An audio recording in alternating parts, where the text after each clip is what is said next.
How you doing, folks? It's Nick here again, and today we're going to be making an integrated key for my 2005 Daihatsu Copen. This will also work on any Daihatsu that uses this kind of clicker, remote fob to open the doors, the central locking fob. And the Copen, it also opens the boot if you hold down the unlock button. This is something I've been wanting to do for quite some time. Currently, my keys are the clicker and the external key itself. This is just for show. So they're two separate units. I want to get them integrated into one fully complete unit. I bought this case off of AliExpress. I'll put a link into the doobly-doo, as well as the actual name of the key itself and the kind of key blade you will need. Initially I bought one that used the wrong kind of key, wrong kind as in the key blade was a mirror image of the correct one for the Daihatsu Copen. So when you're buying them, just make sure that the key blade is the correct type of key blade, which has the shoulder, the little indented shoulder on the left hand side of the key. So I started already. I've bought a number of external key cases, like this one, which doesn't work, this other one, which doesn't work, and I've done a huge amount of prep already for this mod. You will need big dirty pliers, a Stanley knife or a craft knife or some other kind of sharp knife, a key. You will need to make sure that this is a Daihatsu key, or at least one with a Texas C4, maybe a C or a 4D, but most certainly a Texas 4C chip, because that's what's in the Copen. Using one of the aftermarket ones, for example from JMA, which you get in most locksmiths, this glass one will not fit into this little housing right here, or here for that matter. This will only accept the Texas Instruments chip itself. Because of the size, you might be able to wrangle it in so you could actually fit this in by jamming it in, but I'm not going to take that chance because I have this key already. I bought this chip off of, I bought the key, the entire key, even though it wasn't for my car. I got it from Yahoo Auctions in Japan, had it posted out to me, and I will put a link into the doobly-doo on how to add in extra mobilizer chips into your Copen, which is a previous video I've done. You'll also need screwdrivers. That's pretty much it. I've already taken the liberty of removing, you can see just after falling out, removing the innards, the electronics from this, from the clicker. So it's just held on with 3 screws, these 3 right here. This standard watch screwdriver will work. So we'll start with the key that's going to be my real key from now on, and remove the 3 screws.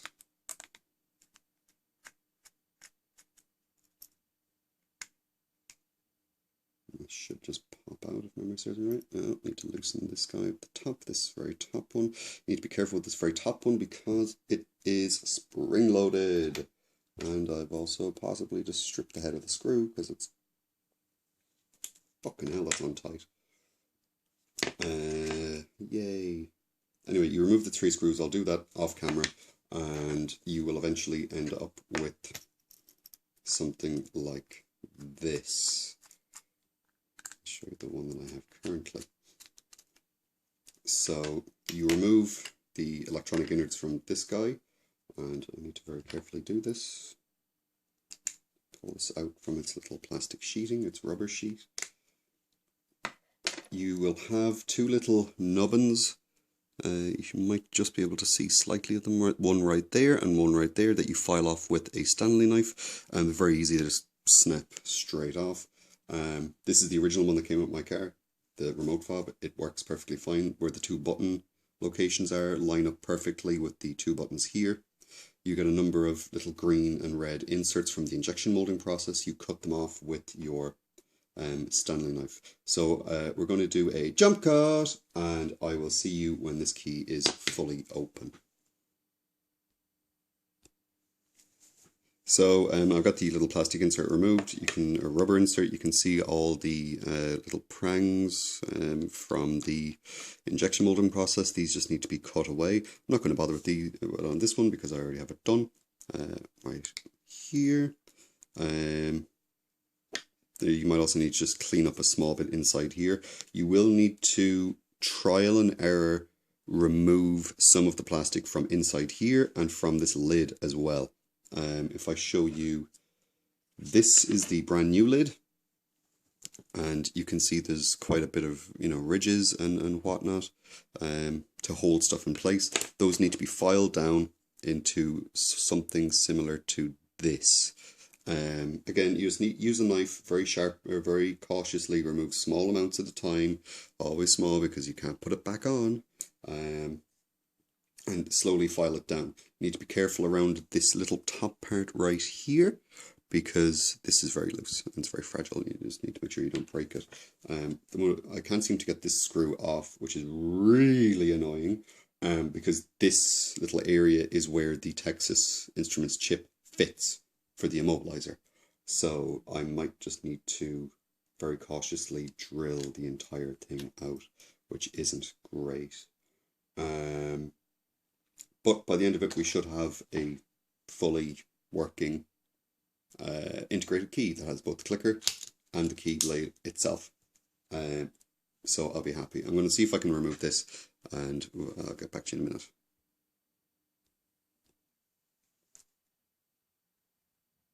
So after I got a screwdriver with a PH1 head, Phillips head number 1, I was able to remove the screw. Do not, for the love of God, lift this entire thing out, because it is spring-loaded. That's what's holding back this, the key itself. So it is spring-loaded, so keep in mind. What you want to do is just lift this part up.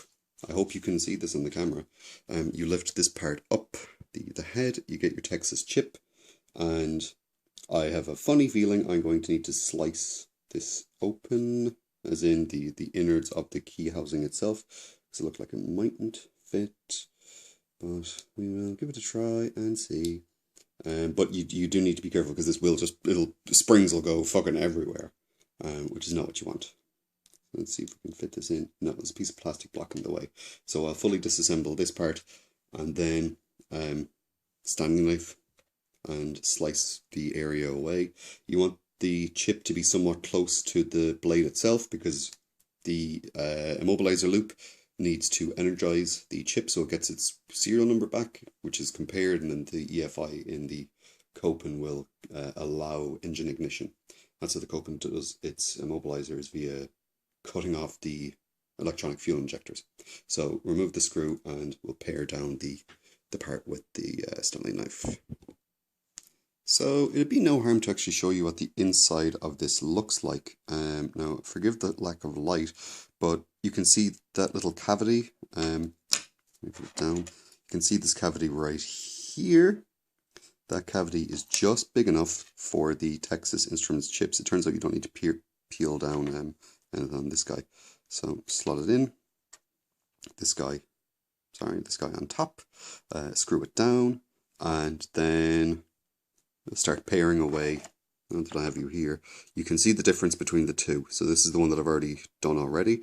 You can see I've knocked off, for example, this nubbin here, this nubbin here. These little ridges have all been removed, just to make the actual fob itself fit comfortably inside. Again, always do it in small steps. It's easy to remove. It's very difficult to add back in.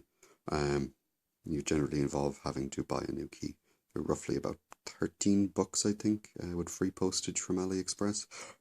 Prices may vary in your local currency, blah, blah, blah, blah, blah.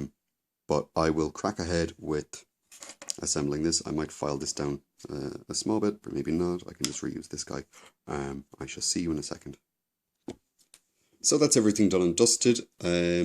I didn't need to file anything down. I just reused the one that I had done. But again, I keep saying it over and over, but it's worth repeating constantly. Very, very slowly remove the small bits of plastic. Be very careful on this part right here, because that part is structurally integral to the mechanism of the key. So this is what it looks like when it's all done in. This is the back part.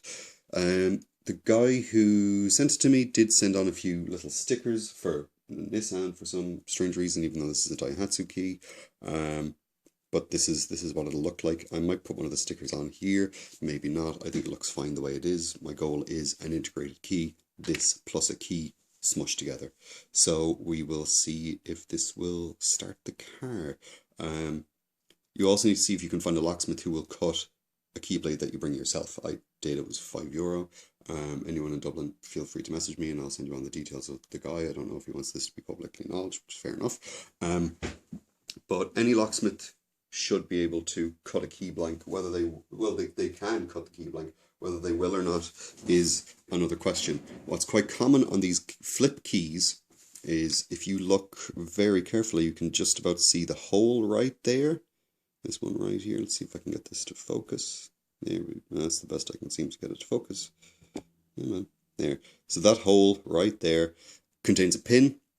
That pin you can knock out if you use enough force and like a special tool, like a punch.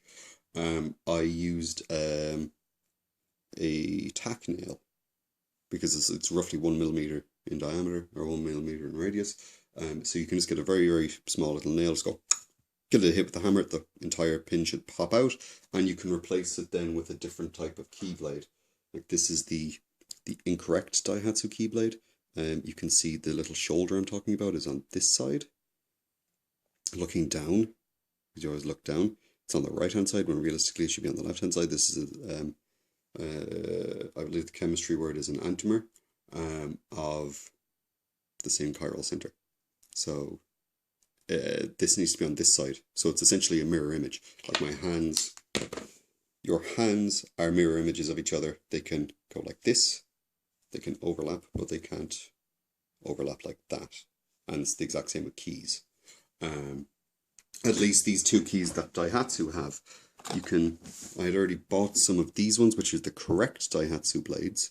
Is it the correct one? Yes, because the shoulder is on the left hand side.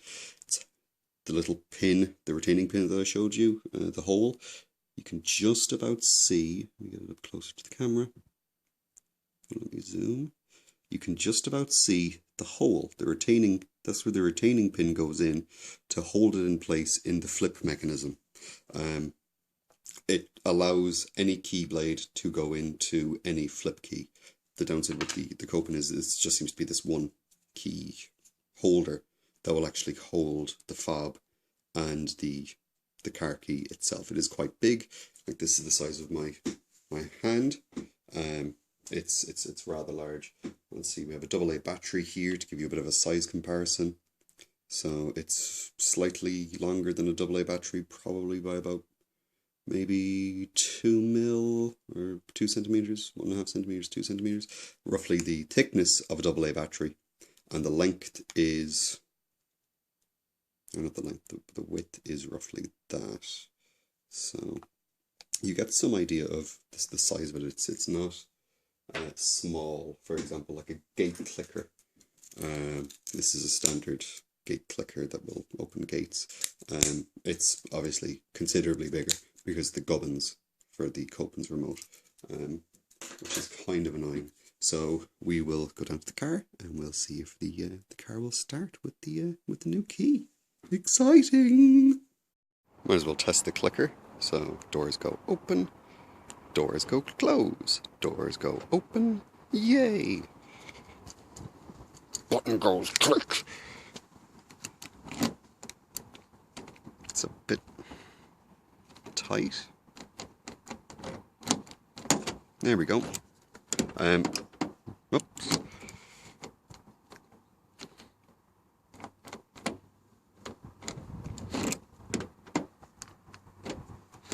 That'll do. The key will stick a bit whilst it is kind of burning in. I'm not going to show you my key, you've probably seen it already. If you wanted to copy it, you can. So in it goes, clutch in. The ignition turned, the radio came on. So the radio came on at least. Let's see. The electronics coming on. Now comes the moment of truth. Is the immobilizer chip far enough in that the engine will take over? Let's see. Yes! So that's it. That's how you do an integrated key. for the Daihatsu Copen. It should also work for the Daihatsu Terios. I believe that uses the exact same key fob, I think. Turn that music off. YouTube violations are not fun. So this is how you make an integrated key. Costs roughly $13 for the 13 USD for the key fob housing. It will cost you roughly whatever for... You could salvage one of your own keys. Do not use the black key that Daihatsu give you. Use the grey key. You can salvage that, rip it open with the pliers. It'll be down the bottom right hand corner, or at least on the very bottom of the plastic housing. It's plastic, white plastic covered in black or grey, because you want to use the grey key. Grey rubber. Use a snip it open, pull out the chip very gently because you don't want to damage it.